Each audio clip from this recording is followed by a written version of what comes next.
ఈ ప్రభుదినములో పరిశుద్ధమైన బైబిల్ గ్రంథంలో నుంచి కొన్ని లేఖనాలను ఆరాధనకు సహాయకరంగా మనము జ్ఞాపకం చేసుకుందామండి.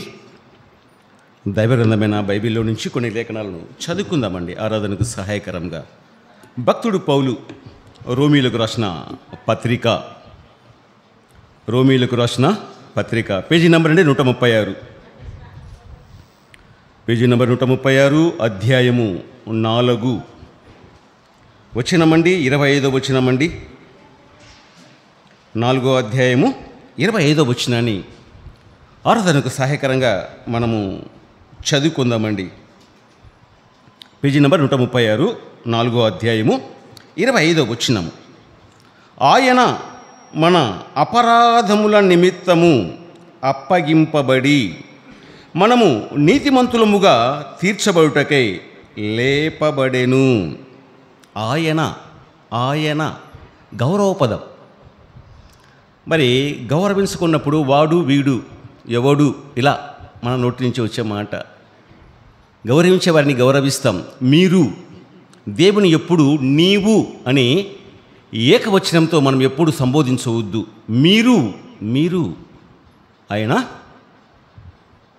దేవుడు కాబట్టి, సమస్తాన్ని సృష్టించిన సృష్టికర్త కాబట్టి, ఘనమైన మహారాజు కాబట్టి, రాజుల రాజు కాబట్టి, ప్రభువుల ప్రభువు కాబట్టి మనము ఆయనను గౌరవించాలి. ఆయన సన్నిధిలో మనము వణకాలి. ఎందుకు? ఏలయనగా మన దేవుడు దహించు అగ్ని. మనం ఎప్పుడు దేవుని ఒక కోణంలోనే చూస్తాం, మరో కోణంలో మనము గమనించం. నిజమేనండి, దేవుడు కరుణామయుడే, ప్రేమామయుడే, దయామయుడే. ఎప్పుడు? మనం విధేయులమై ఉన్నప్పుడు, మనం ఆయనకు లోబడి ఉన్నప్పుడు. ఇది కృపాకాలం కాబట్టి మనం ఏది చేసినా ఏమి చేసినా క్షమించే మనస్తత్వము ఆయనకుంది. ప్రేమించే నైజమాని ఆయనది. ఎవరి పట్ల పక్షపాతం చూపని దేవుడు మన దేవుడు. మన దేవుడు ఎవరు? సజీవుడు. మన దేవుడు ఎవరు? స్వయంభూవుడు. మన దేవుడు ఎవరు అంటే మన దేవుడు ఆత్మస్వరూపి. మన దేవుడు అదృశ్య స్వరూపి. మన దేవుడు సర్వంలో సర్వమై ఉన్నవాడు. మన దేవుడు ఏక సమయంలో ఏకకాలంలో త్రిలోకాలలో ఉండగల సామర్థ్యం గలవాడు. ఆకాశం ఆయన సింహాసనము, భూమి ఆయన పాదపీఠము. మన దేవుడు ఎంత గొప్పవాడండి, ఎంత గొప్పవాడో చూడండి. మన దేవుడు ఆకాశం ఆయన సింహాసనం అంటే, భూమి ఆయన పాదపీఠం అంటే మన ఊహకే అందుతలేదు. ఈ మాట అర్థం చేసుకోవడానికి మన జ్ఞానం సరిపోదండి. ఎంతటి గొప్పవాడు ఆయన. ఆకాశం ఆయన సింహాసనము, భూమి ఆయన పాదపీఠం. హస్తకృతాలయంలో ఆయన నివసించడండి. దేవుడు అదృశ్యుడు, దేవుడు అక్షయుడు, దేవుడు శ్రీమంతుడు, దేవుడు బలవంతుడు, మన దేవుడు అనంత జ్ఞానం కలిగినవాడు. ఆయన సంవత్సరములకు మితి లేదండి. ఆయన సంవత్సరములకు మితి లేదు. సముద్రమునకు హద్దు ఇసుక, సముద్రానికి హద్దు ఇసుక. మన జీవితానికి కూడా హద్దు ఉంది, సరిహద్దు ఉంది. మానవుడు ఇంతకాలం మాత్రమే జీవించాలి, తదుపరి మరణించాలి అనే ఒక నియమం ఉంది అండి. నియమం ఉంది.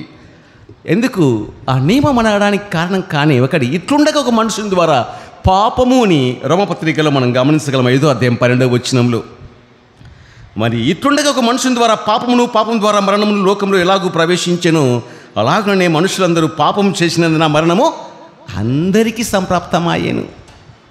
దేవుడు చెప్పాడు, ఆదాముతో చెప్పాడు. ఆదాము అవ్వలు ఆయన ఆజ్ఞను అతిక్రమించారు. ఆజ్ఞాతిక్రమమే పాపము. మనం గమనించగలం. యోహాను రాసిన మొదటి పత్రికలో 3వ అధ్యాయం 4వ వచనంలో 5వ వచనంలో ఈ మాటలు రాయబడి ఉన్నాయి. పాపము చెయ్యి ప్రతివాడు ఆజ్ఞ అతిక్రమించును, ఆజ్ఞాతిక్రమమే పాపము. పాపమును తీసివేయుటకై ఆయన ప్రత్యక్షమాయనని మీకు తెలియను అంటూ భక్తుడు యోహాను మొదటి పత్రికలో 3వ అధ్యాయం 4-5 వచనాల్లో ఈ మాటలు అక్కడ మనము గమనించగలమండి. ఇక్కడ మనం చదువుకున్న మాట ఆయన ఆయన ఆయన ఆయన దేవుడండి.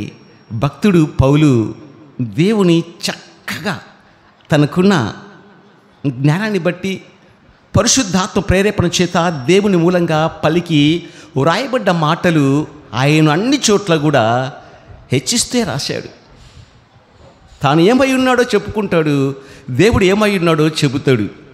ఆయన పిలిపి పత్రికలో రాయబడింది. ఆయన ఎవరో ఇంతకు చక్కగా రాయబడింది. పిలిపి 2వ అధ్యాయం 6వ వచనం 2:6. భక్తుడు పౌలు తను రాసిన 14 పత్రికల్లో ఓ పత్రిక పిలిపిలకు రాసిన పత్రిక 2వ అధ్యాయము 6వ వచనం. ఆయన ఇక్కడ ఏ ఆయన అని రాయబడి ఉందో ఈ ఆయనే ఆయన, అక్కడ కూడా ఆయనే మన ప్రభు అయిన యేసుక్రీస్తు.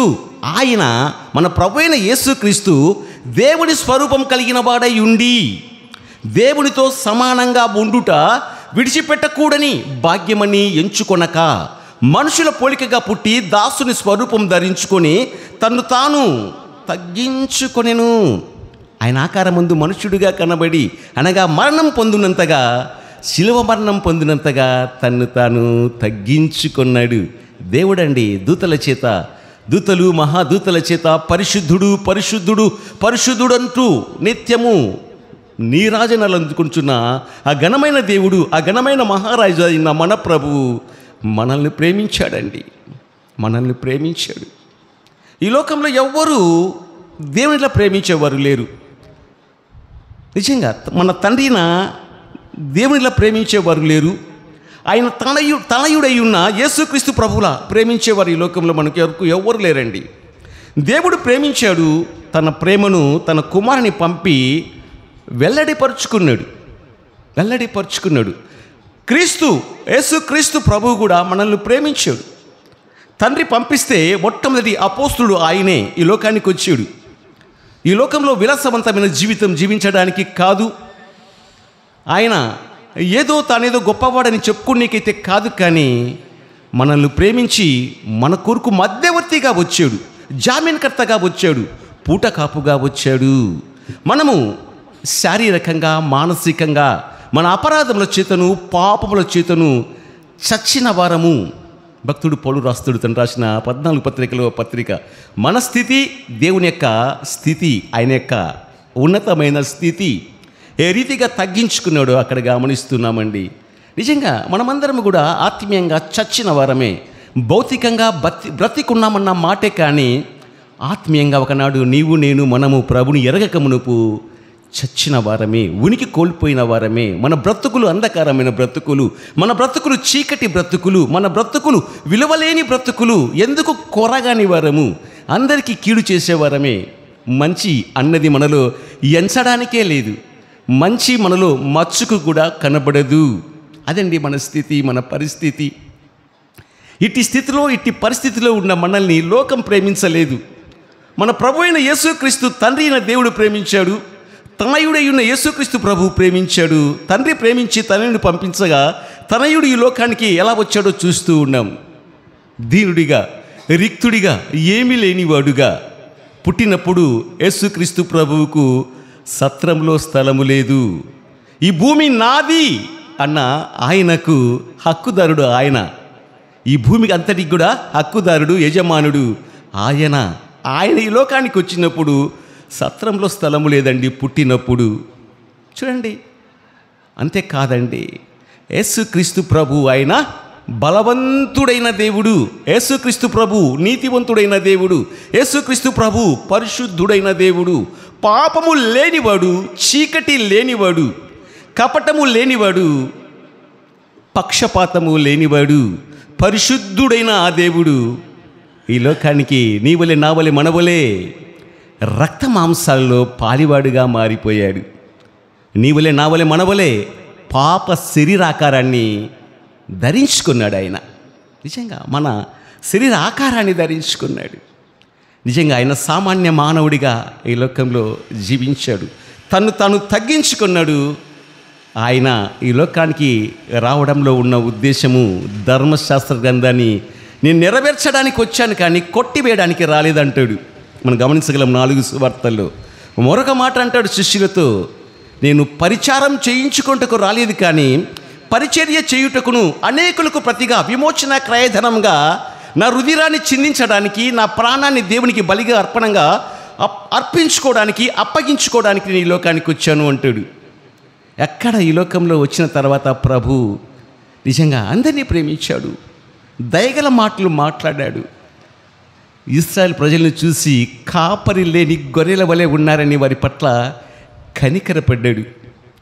నీకు నాకు ఒకనాడు మనకు కాపరి లేడు. ఉన్నాడా కాపరి? లేడండి. మనం గమనించగలం. యెషయా గ్రంథం 53:6 మన స్థితి రాయబడింది. ప్రవక్త రాస్తాడు, మనమందరము ప్రభుని ఎరగక మునుపు నీవు నేను మనమందరం ఇక్కడ కూడి ఉన్న వారందరూ మనమందరము గొర్రెల వలె త్రోవ తప్పిపోతిమి. మనలో ప్రతివాడు తనకిష్టమైన త్రోవకు తొలిగేను. ఇది మన స్థితి, ఇది మన పరిస్థితి, ఇది మన దుస్థితి.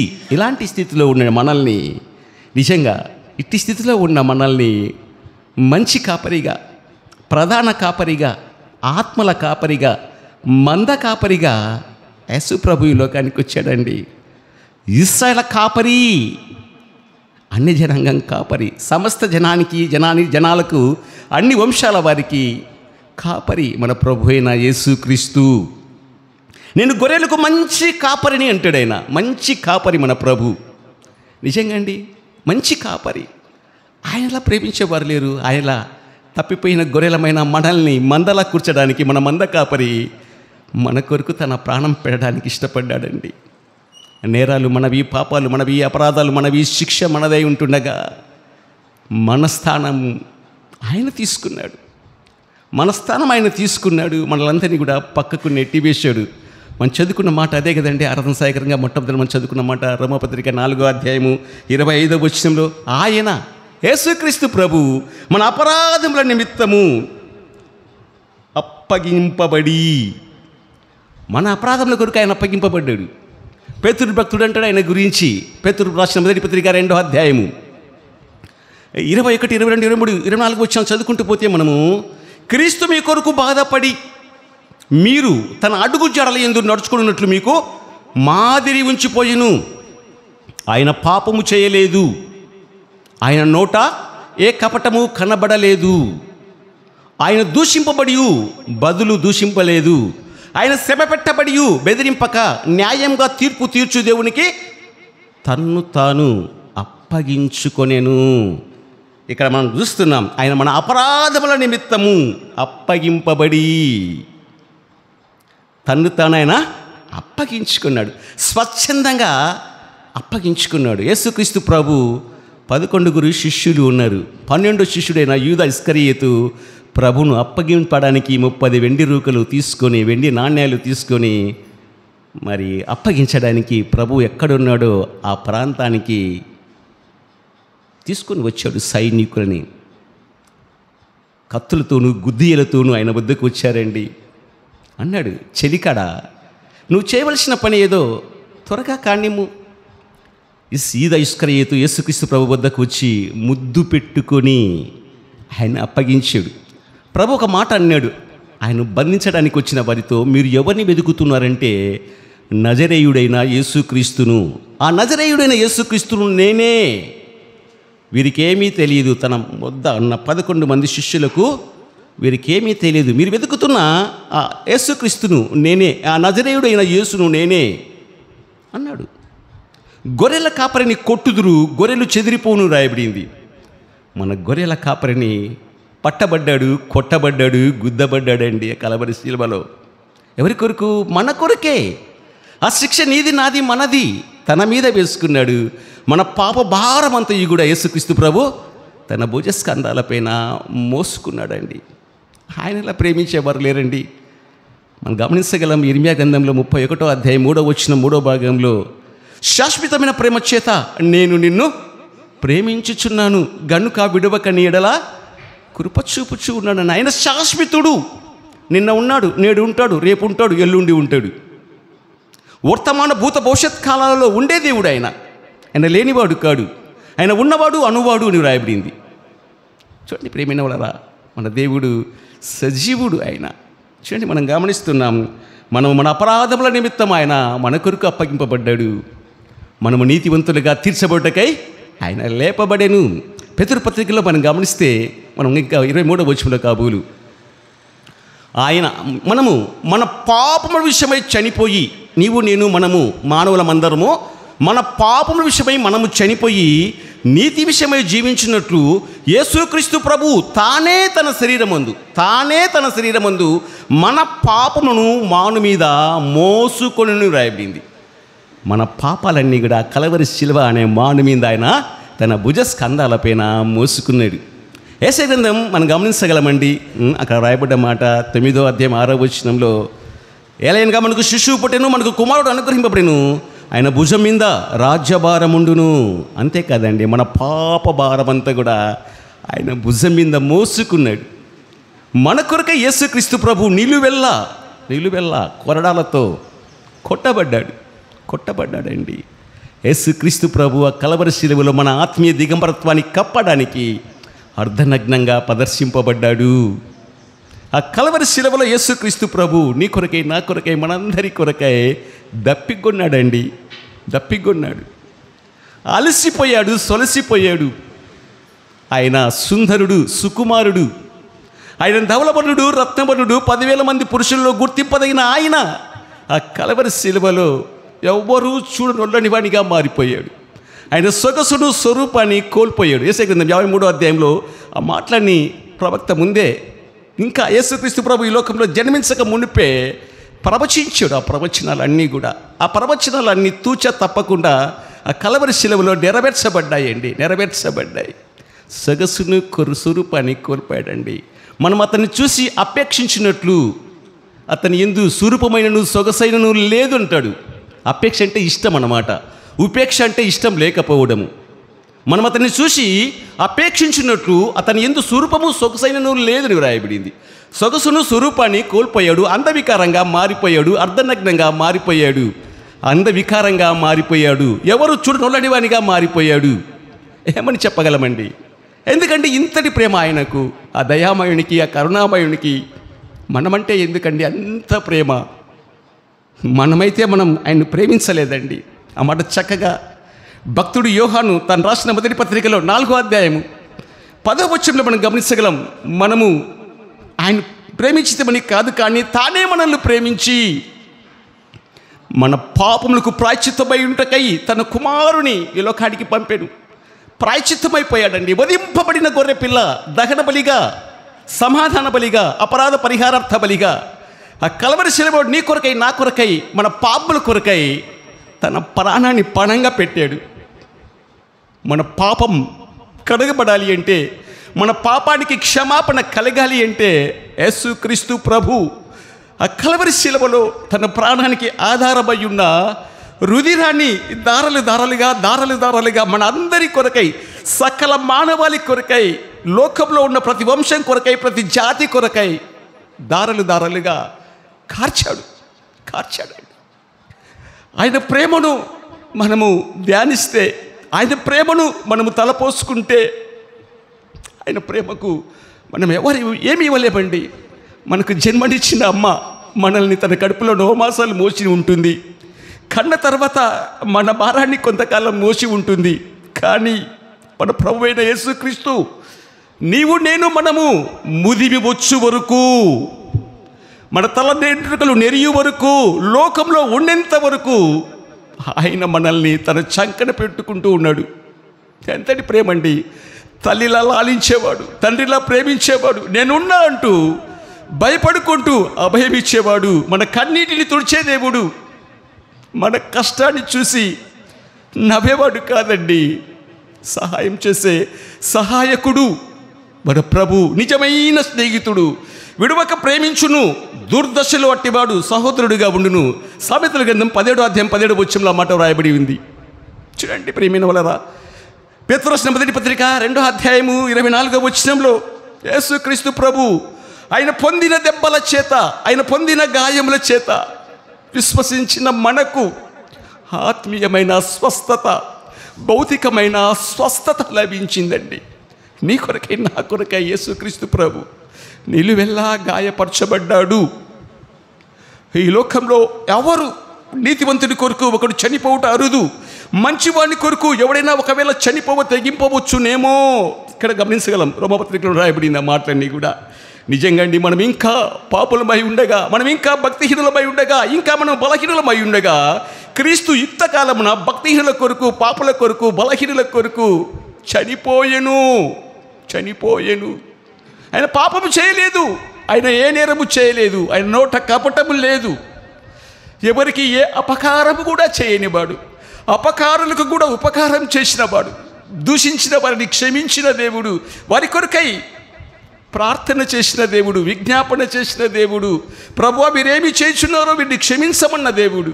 అంతటి మంచి దేవుడు అండి మన దేవుడు. మనం నమ్ముకున్న మన దేవునికి ఏమి ఇవ్వగలమండి?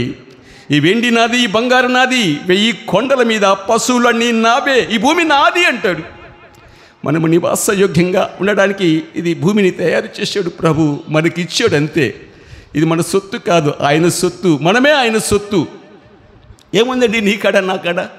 మనల్ని విలువ పెట్టి ఆ కలవరి శిలువలో స్త్రీ ప్రసవ వేదన పడి ఏ రీతిగా ఒక బిడ్డకు జన్మనిస్తుందో ఆ రీతిగా ఆయన మనల్ని కలవరి శిలువలో వేదన పడి కన్నాడు, అమూల్య రక్తం ఇచ్చి కొన్నాడండి. పేతురు రాసిన మొదటి పత్రిక మనం గమనించగలం, 1వ అధ్యాయం 2వ అధ్యాయం అక్కడ ఉంది పేతురు పత్రికలో. మనం 18-19 వచనాల్లో మనం గమనిస్తే, మీరు పితృపారిపరమైన వ్యర్థ ప్రవర్తన విడిచిపెట్టినట్లుగా మీరు వెండి బంగారం వంటి క్షయ వస్తువుల చేత విమోచింపబడలేదు, కానీ అమూల్య రక్తం చేత, అనగా నిర్దోషమును నిష్కలంకమునకు గొర్రెపిల్ల వంటి క్రీస్తు రక్తం చేత విమోచింపబడుతుందని మీరు ఎరగరా? నిజమేనండి, ఆయన రక్తం చేత మనం విమోచింపబడ్డాం. మన పాపాలకు క్షమాపణ, మనకు విడుదల, మనకు పాపమనే దాసమనే కాడి కింద నుంచి మనల్ని స్వతంత్రులుగా చేశాడు. ఆ దైవ కుమారుడైన యేసుక్రీస్తు ప్రభు మనల్ని స్వతంత్రులుగా చేశాడండి. ఎవరం మనం ఏమిటంటే స్వతంత్రులము. ఒకనాడు మనకు స్వేచ్ఛ లేదు, స్వతంత్రత లేదు, పాపానికి దాసులం. పాపం చేయి ప్రతివాడు పాపానికి దాసుడు అంటాడు యేసుక్రీస్తు ప్రభు. ఒకనాడు నిజమే కదండి, ఒకనాడు మన పాపంలో చేత, అపరాధంలో చేత సచిన వారమే కాదండి, ఈ లోక సంబంధమైన, ఈ యుగ సంబంధమైన, వాయుమండల సంబంధమైన అధిపతి చేత ప్రేరేపింపబడిన వారమై మనము మన మనసు యొక్కయు శరీరం యొక్కయు కోరికలు నెరవేర్చుకుంటూ స్వభావ సిద్ధంగా మనమందరము కూడా దైవోగ్రతకు పాత్రలమై ఉంటిమి. ఉగ్రత, దేవుని యొక్క ఉగ్రత మన మీద ఉండేది. ఆ ఉగ్రతను చల్లార్చడానికి యేసుక్రీస్తు ప్రభు ఈ లోకానికి వచ్చి మధ్యవర్తిగా మారిపోయి మన కొరకే రక్తం కార్చి ప్రాణం పెట్టి చనిపోయి తిరిగి లేచాడు. ఇక్కడ మనం గమనిస్తున్నాం. ఆయన మన అపరాధముల నిమిత్తం అప్పగింపబడి మనము నీతివంతులుగా తీర్చబడ్డకై లేపబడేడు. ఇప్పుడు ఎవరమండి? మనము నమ్ముకున్న మనమందరము నీతివంతులుగా తీర్చబడ్డాడు. నీతివంతుడు విశ్వాస మూలంగా జీవించును. ఈరోజు మన విశ్వాసంతో జీవిస్తున్నాం. నీతివంతులుగా మార్చిన ఆ ప్రభు అయిన యేసుక్రీస్తు మనల్ని మార్చాడు, నీతివంతులుగా మార్చాడు, పరిశుద్ధులుగా మార్చాడు. అందుకే మన బ్రతుకు గురించి చక్కగా రాస్తాడు. పూర్వపు స్థితి, ప్రస్తుత స్థితి రాస్తాడు పేతురు. పేతురు రాసిన మొదటి పత్రిక 2వ అధ్యాయం 9-10 వచనాల్లో, అయితే మీరు అంటే మనము అయితే మీరు చీకటిలో నుండి ఆశ్చర్యకరమైన తన వెలుగులోనికి మిమ్మల్ని పిలిచినామని గుణాతిశయమును ప్రచురం చేయు నిమిత్తము ఏర్పరచబడిన వంశము, రాజులైన యాజక సమూహమును, పరిశుద్ధ జనమును, దేవుని స్వత్తైన ప్రజలునై ఉన్నారు. ఒకనాడు దేవుని ప్రజగా కాక ఇప్పుడు దేవుని ప్రజ అయితేని, ఒకనాడు కనికరింపబడక ఇప్పుడు కనికరింపబడిన వారమైతిమి. చూడండి ప్రియమైనవారా, మన బ్రతుకును మార్చిన దేవుడు, మన స్థితి గతి పరిస్థితి మార్చిన దేవుడు. జీరో లాంటి మన బ్రతుకులకు, విలువలేని మన బ్రతుకులకు అంకై మన పక్కన ఉన్నాడు మన ప్రభు. కనుకనే మనకు విలువ. లోకం చెప్తుంది, మనం బైబిల్ పట్టుకుని పోతూ ఉంటే వాళ్ళు అపహసిస్తూ మాట్లాడినా అందులో వాస్తవం ఉందండి. ఓహో ఆహా, దేవుడి పిల్లలు పోతూ ఉన్నారు. ఎగతాళి, ఆ ఎగతాళిలో వాస్తవం ఉంది, ఆ ఎగతాళిలో నిజం ఉంది.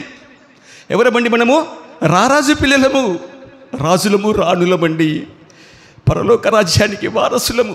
ఆ పౌరసత్వము మనకు ఇచ్చాడు ప్రభు. జీవ గ్రంథంలో మన పేరు లిఖించాడు. ఈ లోకంలో మన అనాథలుగా పడవక సత్యస్వరూపియకు పరిశుద్ధాత్మ దేవుని సంచకరువుగా ఇచ్చాడు, ఆత్మచేత ముద్రించాడు, ఆత్మను సంచకరువుగా ఇచ్చాడు. తాడు తన స్వరక్తం ఇచ్చి సంపాదించిన సంఘమునే శరీరంలో మనలందరినీ కూడా అంగాలుగా చేశాడండి.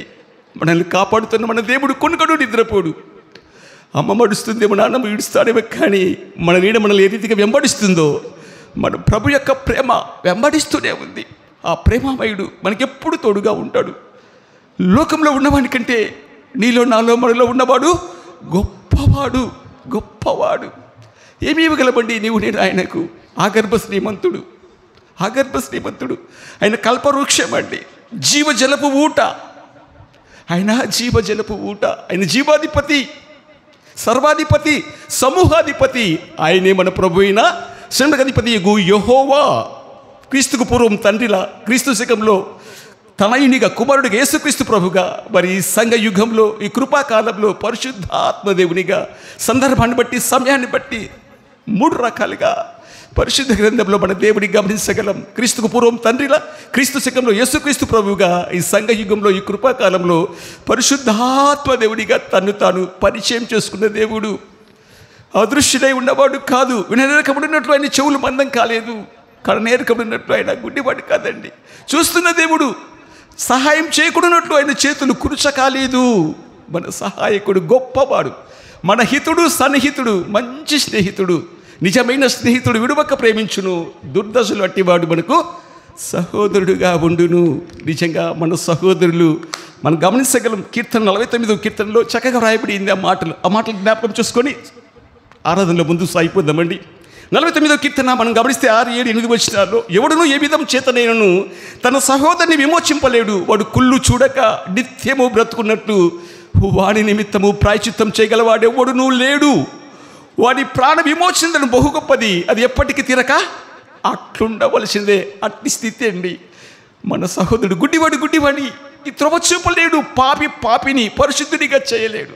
మన ప్రభు అయిన యేసుక్రీస్తు పాప శరీరాకారం ధరించి ఆ కలరేలుబడి చెరువులో చనిపోయి రక్తం కార్చి ప్రాణం పెట్టి తిరిగి లేచాడు. కేవలం విశ్వాసం ఉంచాం, సువార్త నమ్మాం, హృదయంలో విశ్వసించాం, నోటితో పాపాలు ఒప్పుకుంటాం. మన జన్మ ప్లస్ కర్మ పాపాలన్నీ కూడా పరిహరించి తన రుధిరధారల చేత నిలువున కడిగి ఆణిముత్యాల్లా తీర్చాడు. పరిశుద్ధునిగా మార్చాడు, నీతివంతులుగా మార్చాడు, ఆత్మచేత ముద్రించాడు, ఆత్మను సంచకరువుగా ఇచ్చాడు. జీవగ్రంథంలో మన పేర్లు లిఖించాడు. నాటి నుంచి నేటి వరకు మన బ్రతుకుల్లో లెక్కలేని ఉపకారాలు చేశాడు. ఏమి ఇవ్వగలమండి? ఏముంది మనకు కాడ ఇవ్వడానికి? ఏం లేదు, అంతా ఆయనదే. అందుకే కీర్తనకారుడు దావీదు 103వ కీర్తనలో అన్నట్టు, నా ప్రాణమా యెహోవాను సన్నుతించుము, నా అంతరంగమున ఉన్న సమస్తమా ఆయన పరిశుద్ధ నామమును సన్నుతించుము. నా ప్రాణమా యెహోవాను సన్నుతించుము, ఆయన చేసిన ఉపకారములలో దేనిని మరొకము అంటూ ఆ మాటలు తలపోసుకుంటూ, ఆయన చేసిన ఉపకారాలు తలపోసుకుంటూ మనసా భాష కర్మ నా ప్రభును ఆరాధిద్దాం, స్తుతిద్దాం. ఆ రారాజుకి ఇవ్వాల్సిన గౌరవ మర్యాదలు ఇచ్చి ఆయన పూజించి, ఆరాధించి, గణపరిచి మహిమపరుద్దామండి. స్తుతులు చెల్లించుకుందామండి.